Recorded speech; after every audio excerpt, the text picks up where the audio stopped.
Today we're going to graph a few rational functions. We're going to run through the entire process. So the first thing we would do if we were asked to graph a rational function was come up with domain restrictions.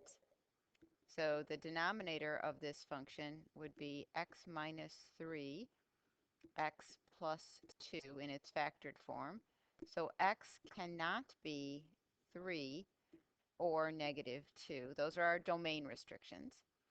We can cancel the x plus 2's and end up with 1 over x minus 3 as our simplified rational function. So that means we have a removable discontinuity at negative 2. If I plug negative 2 in, I get negative 1/5. We have a vertical asymptote at x equals 3. Looking at the degrees, the degree of the numerator is 0, the degree of the denominator is 1, so we have a horizontal asymptote at y equals 0. We do not have a slant asymptote. If we check, where does 1 over x plus 3, x minus 3, pardon me, equal 0? On the cross product, we get 0 equals 1, which does not happen. So we are not going to cross our horizontal asymptote. So that's all the preliminary work. Now I should make a table of values.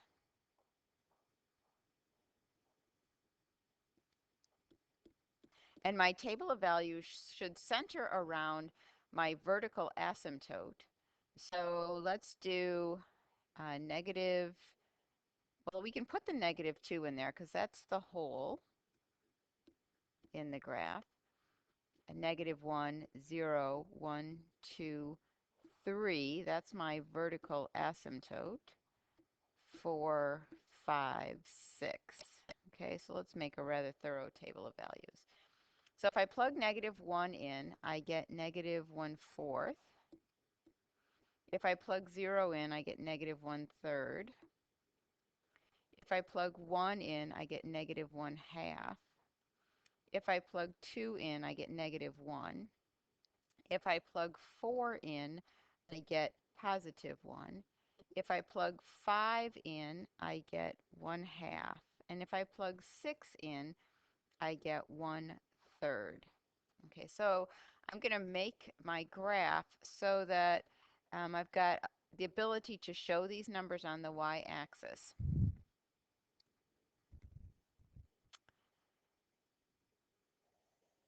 Okay, so let's call this 1 and this negative 1.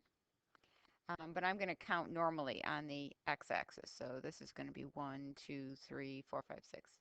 Okay, so at negative 2,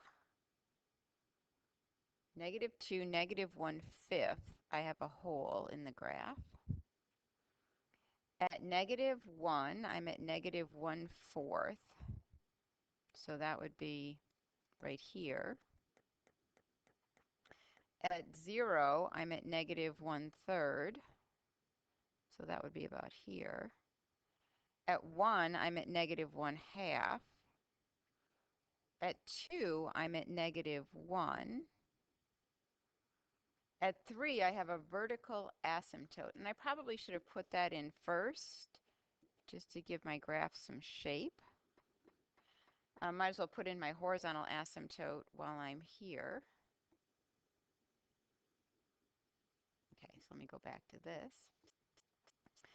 At 4, I'm at 1. At 5, I'm at 1/2. At 6, I'm at 1/3. Okay, so I can see that approaching my vertical asymptote, the graph has to either zoom up or zoom down. And so it is zooming down on this side and zooming up on this side. Because I'm not going to cross my horizontal asymptote, since the points are above, I'm going to approach the top and I'm going to approach the bottom. So I've got my hole in the graph, my vertical asymptote, my horizontal asymptote. There is a very nice graph of that rational function. How about this one? Well, let's see. We have a domain restriction. X cannot be -1. Our numerator will not factor. So we do not have a removable discontinuity, but we do have a vertical asymptote at x equals -1. The degree of the numerator is 1 higher than the degree of the denominator. So we're looking for a slant asymptote at y equals mx plus b. I can do synthetic division to find that. 1, 5, -2 with -1, right? So 1, -1, 4, -4, -6. So y equals 1x plus 4, or x plus 4 is my slant asymptote. So let's see if my function x squared plus 5x minus 2. So x squared plus 5x minus 2 over x plus 1 equals x plus 4. So I get x squared on the cross product plus 5x minus 2 equals x squared plus 4x plus x plus 4. My work's getting a little squishy here. X squareds are going to cancel.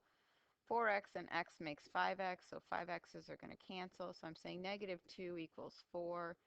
So that's not true, so I'm not going to cross my slant asymptote. Okay, let's make a table of values.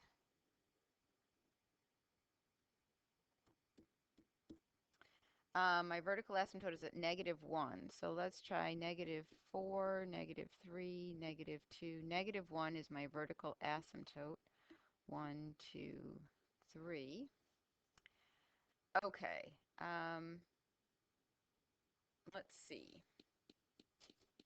I'm hoping I did my work in advance, so I have some answers for us. Yes. Okay, so -4 is going to be at 2. This is where your partner could help you with the work. -3 is going to be at 4. -2 is going to be at 8. Prior to the video, I plugged these in. 0, oh, I forgot 0. Oh dear. 0 is going to be at -2. 1 is going to be at 2. 2 is going to be at 4. And 3 is going to be at 5.5. Okay, so let's set this up. I need to get all the way up to 8.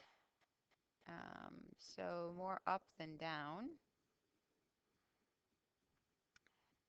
2, 4, 6, 8. All right, so let's put it here.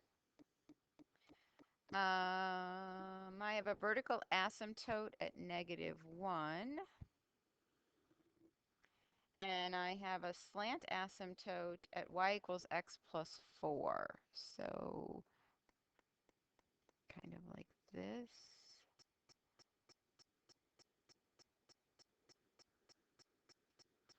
Okay. So let's plot some points.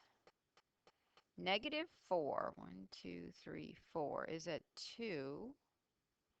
-3 is at 4. -2 is at 8. 2, 4, 6, 8.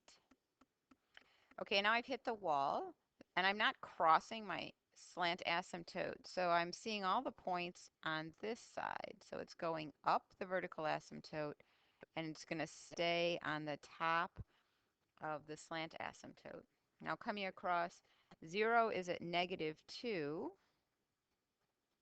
1 is at 2, 2 is at 4, and 3 is at 2, 4, 5.5. Okay, so I'm Obviously zooming down my vertical asymptote. And since I'm not crossing my slant asymptote, I'm going to stay on the bottom. So that's the graph of that rational function. Okay, we have some domain restrictions. X cannot be negative 2. My numerator will factor into x plus 2, x minus 2. So my x plus 2 is going to cancel, and this is going to just become x minus 2. So in the canceling, I get a removable discontinuity at, I canceled negative 2. So negative 2, plug it in, negative 4. I have no vertical asymptote because it was my removable discontinuity. In fact, my rational function simplified into h of x equals x minus 2, which is just a line. Now it's a special line because it's a line with a hole in it. So I don't even need to make a table of values for this because I know how to graph a line. Okay. So the hole is at negative 2, negative 4. And the equation of the line has a y-intercept at negative 2 and a slope of 1. So the line